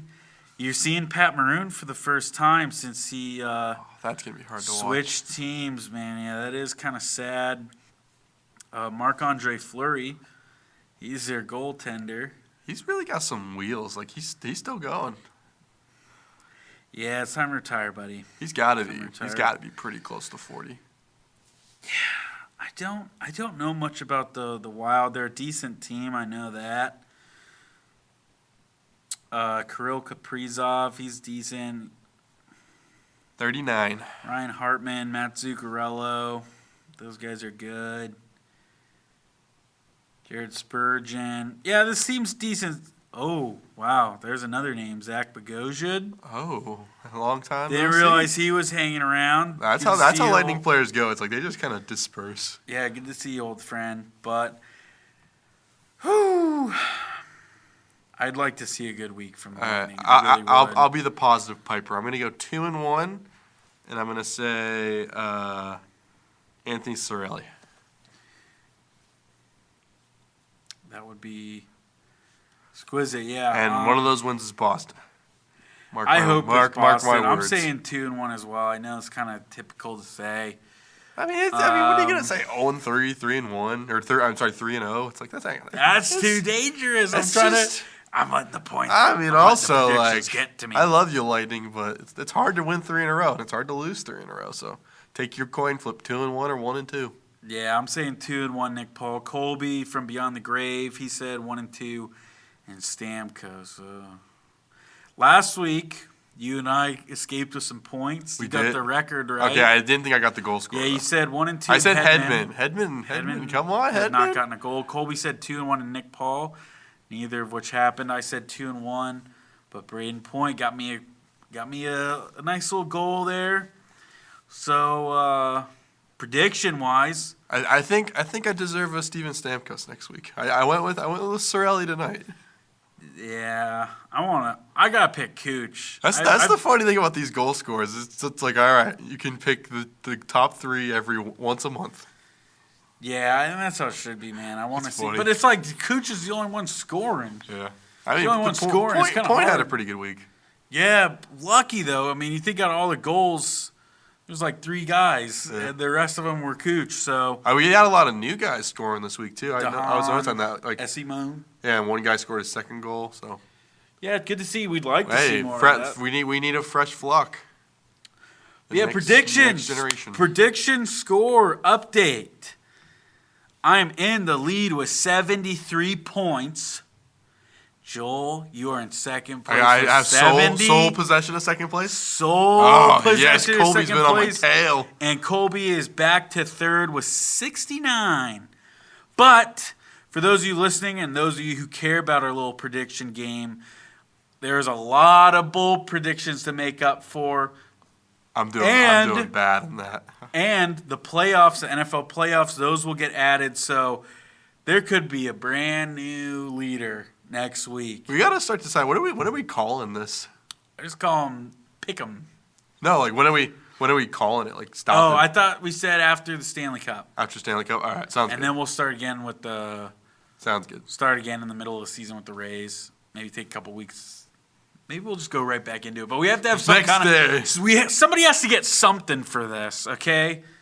And I need a stat guy. I'm kind of getting overwhelmed with this stuff, guys. So DM the account if you'd like to be my stat guy and keep track of this. I will pay you with love and respect. We'll give you Fritos. Fritos would be. Yeah. That's worth it, man. Your flavor choice. Chili cheese? I'm thinking barbecue. Barbecue's good too. I got an addiction to like just plain though. I mean, they're all good. Like the jalapeno ones. Ooh, those are good. Those are good too. I mean, take your pick. They're a classic chip. Some classics. Does Frito have a Frito bowl? Well, it used to be. I was gonna say, what a segue. That would be sick. Nah, I mean the closest thing was a Tostitos Fiesta Bowl, which is no longer. It's the PlayStation now. It's hard. Or is it like Verbo Fiesta Bowl? That one sounds right. Yeah, bring back Tostitos. Bring it back. I thought it was a Tostitos Bowl as a kid. Like I didn't think it was a Fiesta Bowl. I thought it was just Tostitos Bowl. Yeah, it's just one of the ones on top of the main name. Oh, this is the worst part of the show, and we finally got to it. Here we are. Are we gonna talk about it? Yeah, we're talking about it. We didn't talk about what we were talking about. I just kind of thought we were going to quietly leave it aside and say, we're TB3. We don't talk about that. No, we're getting to it, man, right. because it's a big story. And we love college football, and for the sake of the show, I think we're going to talk about it, and we're going to talk about we should pay them their respects. Yeah, there's probably Florida State fans who are listening to it, and they want to hear somebody who, with knowledge and expertise, like you and I, talk about the Seminoles. But if you weren't paying attention, the Seminoles lose in the Orange Bowl 63-3 to Georgia. And I'm kind of glad Colby's not here. Because it was good timing. I really got so fired up, and I did not want someone from the SEC making any argument for Florida State being in not deserving the CFP. I just did not want to hear that. And let me remind you guys, because maybe you think that game was some indicator of, oh, yeah, that definitely proves Florida State was not worthy of the CFP. Let me go through the list. Let me go through the list of the guys who weren't playing, who opted out or transferred. Let's go with quarterback. Jordan Travis was already hurt. We knew that. But Tate Rodemaker, your backup, hit the transfer portal. He didn't play on Saturday. A.J. Duffy, Brock Glenn's backup. He hit the transfer portal. There was one quarterback on the roster. Trey Benson declared for the draft. He was running back number 1. Lawrence Toafili, running back number 2, surgery, did not play the game. Running back number 3, Rodney Hill, transfer portal. C.J. Campbell, transfer portal. You had one running back, and it was your 5th string. Okay? Then let's go to receiver. Of course, you didn't have Johnny Wilson or Keon Coleman. Then tight ends. You didn't have Jaheim Bell, the Swiss Army knife. He could do it all. He wasn't playing. Marqueston Douglas, transfer portal. Offensive line somehow held it together outside of Bless Harris. He hit the transfer portal. Then you go to defense. Jared Verse. Everybody knows that name. He's a first-round pick, and he's making a bag. Did not play. You were supposed to have Braden Fisk and Joshua Farmer play in this game. Joshua Farmer is returning Braden Fisk. He's declaring for the draft. They did not suit up. Fabian Lovett, also a rotational guy. He did not suit up. Then you look at your backups for defensive tackle. Malcolm Ray. He did not play. He hit the transfer portal. You had Patrick Payton and Darrell Jackson, who did not play the entire year because of the NCAA. Did not allow him to. So you had one guy who was playing his first game of the year, and Patrick Payton, who's good, don't get me wrong, but he's not Jared Verse. Linebacker, Tatum Bethune, injured, could not play. He's your starter. Your other starter, Kalen DeLoach, that guy played good for him. But your backup, though, DJ Lundy, transferred. Then your only other linebacker was Blake Nicholson. He's a true freshman. Then you go to defensive backs. Renardo Green, your starting corner. He's going to go to the NFL. He did not play. Akeem Dent, same thing. He did not play. So tell me, on what universe was that any resemblance of what you've seen the entire year from Florida State? Please, if you seriously think, if you're listening, I'm sorry. If you're listening to this right now and you think that that game had any indication or changed any opinion on why Florida State deserved the CFP, you are dead wrong. You are dead wrong. It's an easy, shallow take to assume that it had any indication, too. It's lazy to say that, and it's just, you look dumb if you say it. Yeah, it's just... Like, any outsider saying something like that, it's like, do your homework. Like, honestly, I mean, all the media, any of the media who's saying it, you're just doing it for clicks. You're doing it for clicks. You want engagement because it's just a terrible take. Terrible. And then I would also like to say, well, this is why you need championship depth. Does anybody play with that many guys out in the playoff? Have we ever seen this from the CFP or the BCS where that many guys just didn't play? No. And give me a break. There's good reason for it. Give me a break. I don't want to hear anything about championship depth because half of these guys wouldn't even sniff the field who played on Saturday. They just straight up wouldn't. And if you want to go how it's a culture thing, also, horrendous take. You might want to check your football knowledge if you're going to come in here and say that, like, that's a bad culture look for FSU. Imagine winning 13 games. You win your conference. Nobody can touch you. You beat your rivals in their home with a backup quarterback. You take a piece of their field. Then you go and play a team who averages 31 points a game, and you hold them to 6. You do all that, and then you're told it didn't matter. And you're going to go play in a bowl game that does nothing for you, win or lose. Are you really going to tell me that that's bad culture for those guys who didn't want to risk injury? A lot of those guys who want to go to the draft, are you really going to tell me they should have played in that game and it's bad culture that they didn't? You can say Georgia played. Good for them. They actually lost a game. They lost to Alabama. They had something to prove why they deserved to be in it. Florida State had nothing left to prove. You went 13-0. You beat the Heisman winner. You held him to 17 points outside of a Hail Mary that came in the last couple seconds of the game against your backups. They had nothing left to prove. I love and hate the result of this game. Like, of course I want to see them win. I'm a Seminoles fan. It's the last taste of them for like 9 months at this point, 8 months. So I want to see them win, but I respect what they did. Like, this was a you guys suck, ESPN. This is what I got to say to you. If you want ratings, well, guess what? We're not putting our team on the field. And that's what they did. So with that, I commend them, but it is a sad last taste for this season. The way this ended, it's not what anybody wanted to see, nor will we ever want to see again. It's sad because it won't be remembered. I've watched Florida State my entire life, and I've even seen them win a national championship. My favorite player of all time, Jameis Winston, that was a good night, took my team to a national championship, and they won on the biggest stage in the Rose Bowl. They won. I saw that, and I still believe that this team was just as good. You can call me crazy. They may have been better. You can say that, exactly, they might have been better because this team faced adversity. This team played tough teams. That 2013 Florida State team played nobody the entire year. And they had a nobody. lot of scary comebacks, too. That was the year after. That was the year after. The 2013 season, if you look at it, they blew everybody out.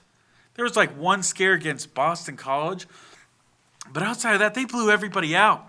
And when they finally played a good team in Auburn, who kind of popped them in the mouth a little bit, they struggled. This Florida State team played in every type of game. Every type of game. And they found a way to win. And when they needed their defense to step up on the biggest stage, they did. Allowing 6 points. That was the greatest defensive game I've ever seen. I don't care who the opponent was. They averaged 33 points a game, and they played well all year and had some quality wins. That Louisville team was not bad. And what they did is just unbelievable. I mean, seriously, I've never seen a team play like that. When it mattered the most, everything was on the line. And to have that taken away from them is just not fair. That's the worst part. That won't be remembered. That won't be remembered how well they played or how good this group was. You'll always have the idiots from ESPN and all the smooth-brained college football fans tell you 63-3. This Florida State team wasn't that good, and they kind of proved it. And that's just not fair. It's not fair at all to that team. And you're going to see a lot of these guys go to the NFL, and they're going to and I hope they all have great careers. And I hope they win some Super Bowls. Maybe the Bucs can draft, Jared Verse or something like that. Braden Fisk, Keon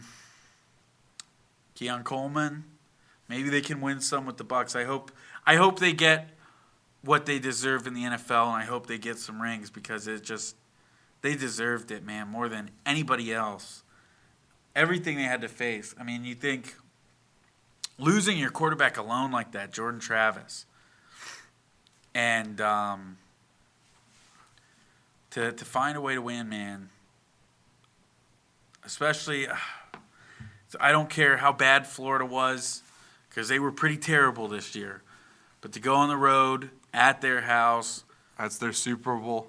When that team had nothing to lose, all they wanted to do was ruin your chances, and you dominated them. You dominated them on offense. You ran down their throat. In their home. The stadium's rocking. It's a night game. You hear nightmares about that place. Obviously, Tennessee didn't do very well in there. The almighty team from the SEC. But no, Florida State went in there and dominated. And honestly, should have held them to 9 points. That touchdown was ridiculous. Touchdown was absolutely ridiculous. They didn't deserve that because that was the worst call of the year by far. I mean, what a stupid penalty. I could go on. It's beating a dead horse, but it's a horse that deserves to be beaten. Like this is highway robbery. I mean, I'm a young dude, but like this is one of the worst like scandals I've seen in sports. And I'm thinking like Deflategate. Like it's even worse than Deflategate. Like to jip an undefeated team like this in a Power 5 conference of their right to go to the playoffs just because of some political issues, just because some financial issues. Being greedy, wanting to keep them where they were so that their brand would keep profiting ESPN. It's disgusting. It's so bad. And I'm proud that the Seminoles didn't play in this game. They said, ESPN, you want people watching? Well, guess what? We're not even playing. I didn't watch a second of this game. My dad was like, we're not watching it. And I saw the score, and I'm like, okay, I'm proud of these guys. They did what they needed to do. They said, ESPN, this one's for you. And that's what they did. I'd love to see the viewership of this game and see how bad if it was bad at all. Yeah, I mean, even looking at the stadium, it was barely full. And that's a prestigious bowl game, apparently, the Orange Bowl. It's a prestigious bowl game. It was the 90th one, and you get terrible viewings for it, so good for you. I appreciate what Kirby Smart said. Like, when they were asked Kirby Smart about the game, this was his quote word for word. He said, but the lopsided score was due, in part at least, to a host of opt-outs and injuries for the Seminoles. People need to see what happened tonight, and they need to fix this. Lamenting the opt-outs and the portal entries for the teams not playing in the non-playoff bowl games, it needs to be fixed. He says this needs to be fixed. This is the issue. So he's not gloating about this. He's saying we did what we had to do, and look at what happened. You got a mad Seminoles team right now, and this is the result. Yeah, and I actually gained a little bit more respect for Kirby Smart. I respect him a lot now. Because I just think, look, that team, and I know he's not going to say it outright, but that team also feels like they got gypped. I mean, theirs is a little different. They lost a game that they needed to win. But for him to say that, man, because it wasn't fair. It wasn't fair to Florida State. It's not fair to even make them play in a money grab game. After telling them their 13 games didn't matter, and really to expect a good outcome, or to even shame Florida State for not playing in this game, which some people on ESPN did, which is just despicable. I really appreciate Kirby Smart for saying that. I really do. I think we'll probably just segue here into your CFP wrap-up that was on January 1st. That was yesterday. Can you believe it? And this is where I'm going to get fired up again because Michigan, Wolverines, the number 1 seed, the number 1 team in all the land, they go out and they beat Alabama 27-20 in overtime. And I look back at the predictions, and I said that Alabama would blow them out. Because, number one, I don't think Michigan's that good. They didn't play anybody all year. And I still don't think they're that good. Because, again, the problem with my take on Alabama was I bought into a little bit of the hype. They beat Georgia. They beat the number 1 seed. Oh, that's true. They're so good. Maybe they are actually good. But no, then reality hits. And this is the same Alabama team we saw the entire year. This is the same one that escaped South Florida, Raymond James, where you and I sat in the rain to cheer on USF. That was the same team from that week. It was the same team that got embarrassed by Texas at home at Bryant-Denny, the mecca of college football. They were the same team that barely survived Arkansas, one of the worst teams in college football. Same team that struggled with Texas A&M. And the same team that needed a 4th and 31 prayer to 6-6 Auburn, who not only got blown out at home by New Mexico State, but got embarrassed by Maryland in their bowl game without Tua's brother, arguably their best player. This team did not get better. This team was the same team. They were not that good. Michigan did not do anything special. That D-line that dominated Alabama, the same D-line from USF also dominated Alabama. It's the same O-line, nothing changed there. Both teams dominated. They didn't do anything special. But we were told that this was the best team, and they had the best win, and they got better. And Jalen Milroe, he should have won the Heisman. He's played such good football for the Crimson Tide, and he's truly gotten better. Well, you look at the scoreboard, and you look at 16 and 23 for 116 yards, no touchdowns. The only points they got was 13 when they actually had to drive the length of the field. The other touchdown came from Michigan completely botching the first punt of the game to them and giving Alabama a short field. That was it. That was the elite quarterback play we were all looking forward to seeing. And that's not going to get talked about. And that's not fair, because that was another reason why FSU was left out. You can't risk Tate Rodemaker playing in the CFP because he's not that good, and the offense might struggle. We might not see a high-scoring game. We might not see good quarterback play. Are you going to sit here and tell me with a straight face that what Jaden Milroe did was great? That was good quarterback play? No. It was bad. That's ridiculous. And this game was a snooze fest, an absolute snooze fest from the second quarter till about 4 minutes left in the fourth. This was not a good game by any means. And both teams played sloppy. Michigan gave Alabama every chance they had to piss the game away, and Alabama still lost.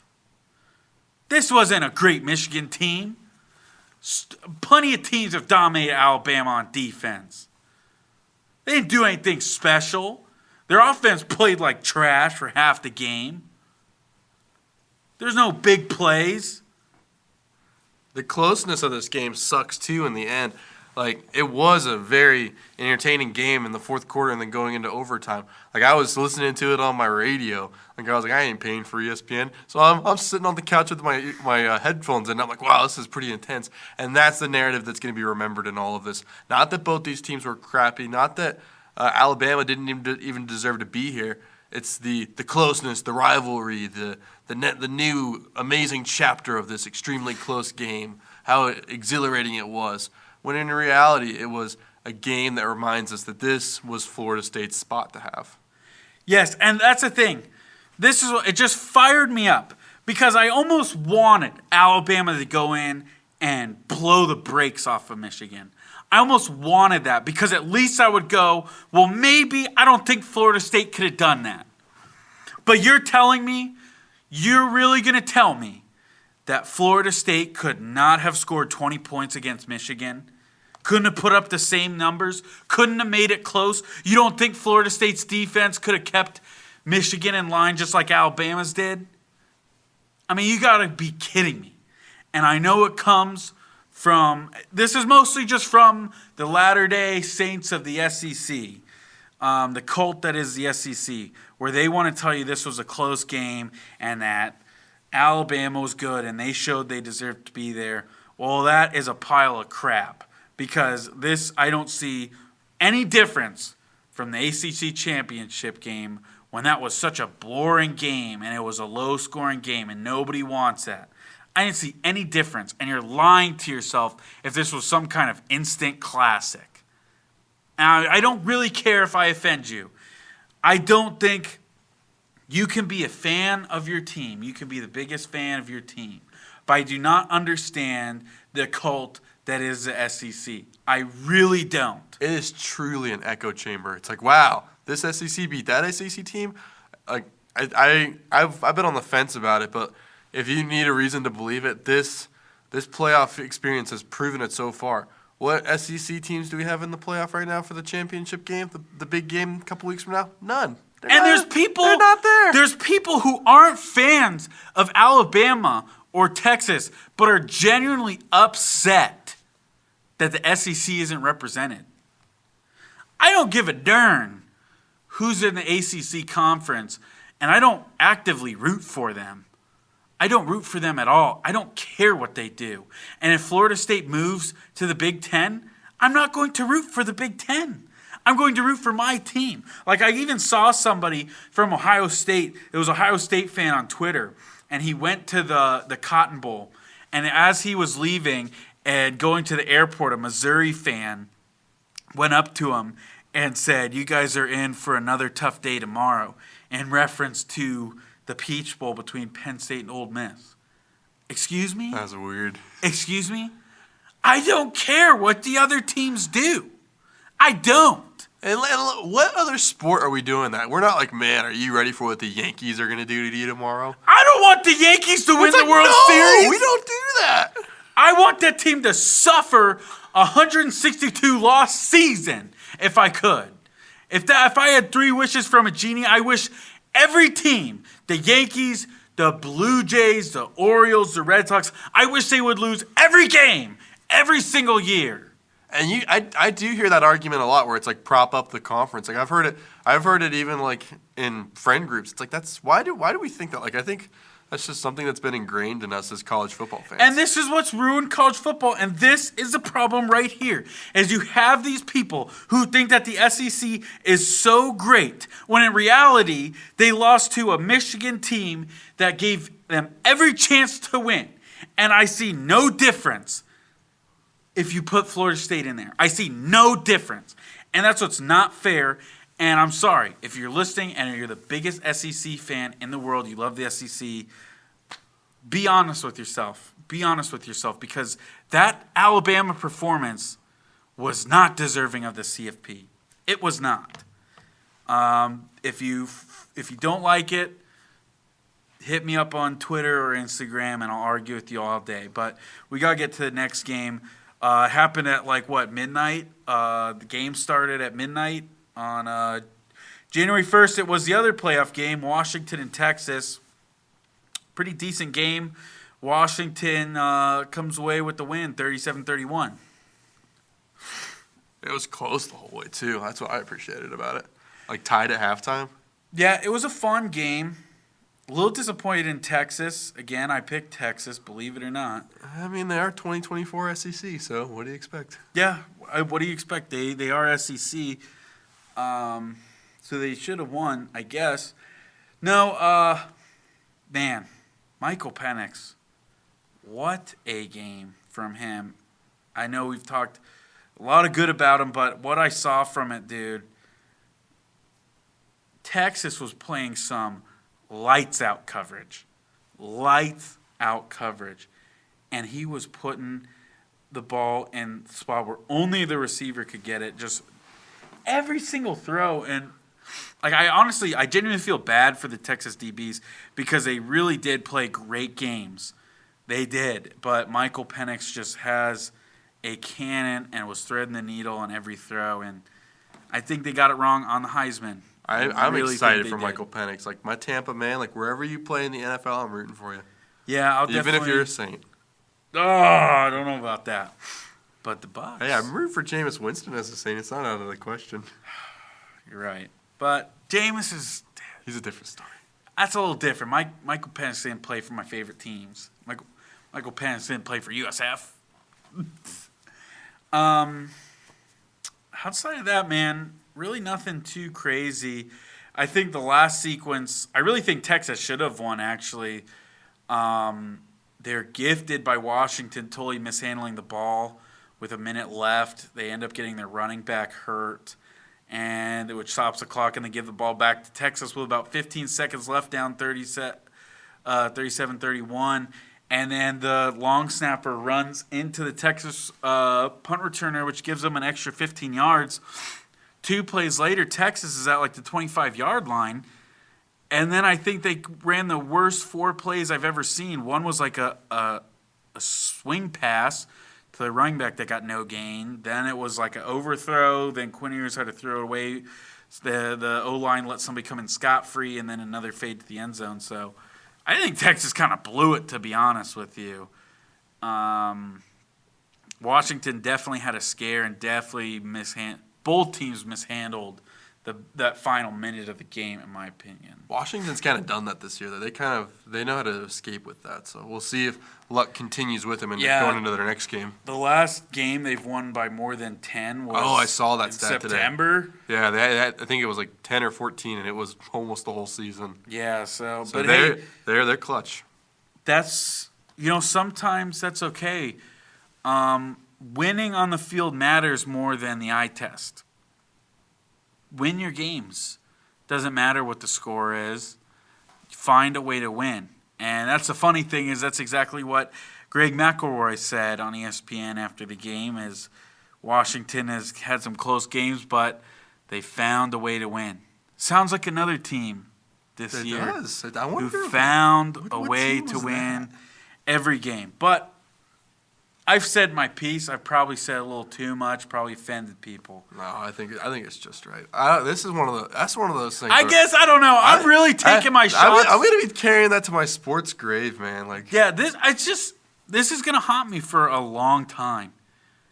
It really is, and I think if you're listening right now, you can feel the same way. Especially if you've watched Seminoles football for a long time. Shots like this don't come very often. And with the roster they had and the stars they had, you might never see this again. And you're going to have to live with that. You're going to have to live with the what could have been. You have to ignore the haters who I just really think it's just to egg you on.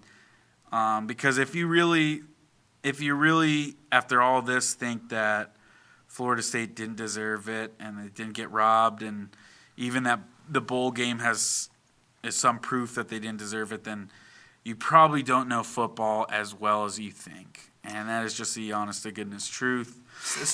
I'll make this my last thing. It's kind of ironic. Like now looking back at it this far in hindsight now, it's weird that they didn't want the brand in the playoffs. Like Florida State, like if they're such a great brand, then why won't ESPN let them out of their ACC obligations? Like let them out. They don't matter that much if you don't want them in the playoffs.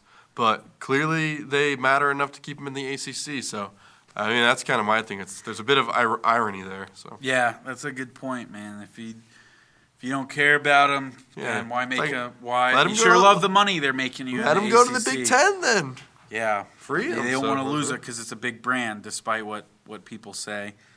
I think that's it. Yeah, I've made my peace. I think it was our first duo episode. Yeah.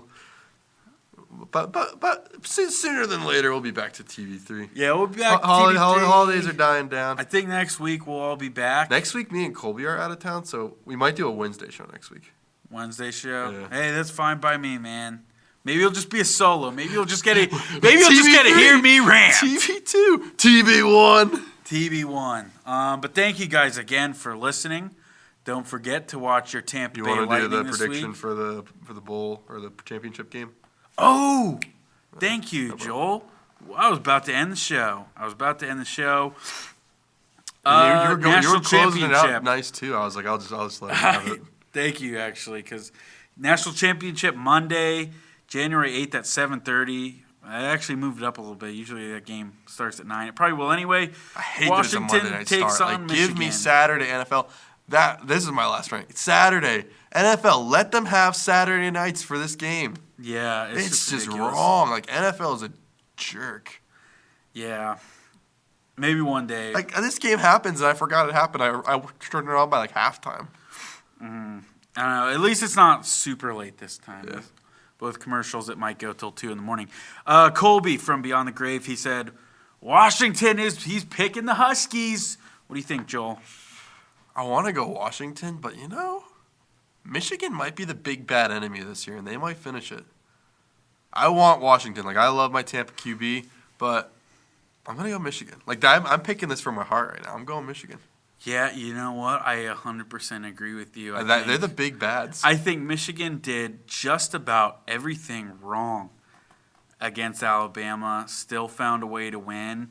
And I think you play that bad of a game, still find a way to win. You're going to figure it out. I think they need to get that monkey off of their back. They needed to finally get that win, get over the hump. And I just don't see Washington matching up well defensively against Michigan. I don't think they're going to be able to stop the run as well as Alabama was able to do. And I just think Michigan, they figured it out. They're going to ride off into the sunset as national champions. So I am also going with the Michigan Wolverines. I kind of like the Wolverines. Like, I know I'm not supposed to, but I don't know. I like Coach Harbaugh. Yeah, he's going to be the coach of the Chargers next year. The Bucs. He's going to be the coach of the Bucs. You heard I don't it. want him. TB3, man. Remember when we said this. We'll get to that another day, but I have a big reason why I don't want him. But this was a fun episode. I had fun. Me and Joel held it down. Colby will be back next week. If you missed him, I know we all do here. He keeps the show together, and we always value his opinion. So we missed you, Colby. It was fun. But he's the guy. I was like, I don't know, man. Can we do it? So Colby, I was a little scared. Colby, when you're listening to this, we miss you and we love you. Yeah, and I hope you're proud of us, Colby. I hope you like the show. Thank you guys for listening. Make sure to like this on YouTube. We got 100 views 2 episodes ago, and then about like 60 or 70 the last one. So we got 100 on this last one. Back to back? Yeah, back-to-back hundos. We're big time. Hey, We're big time. Hey, guys, I know you're probably not listening at this point, but if you are, thank you, and keep it up. Yes, let's see another 100 again. Comment down below who you think will win the national championship, and comment if you think the Bucs will go to the playoffs. Thank you guys so much. I'm going to do it again. I have to. I'm going out with the Fox theme song. It's good. We only got a couple more weeks. Let's just ride it out. It's time to cue the music. Thank you, and good night.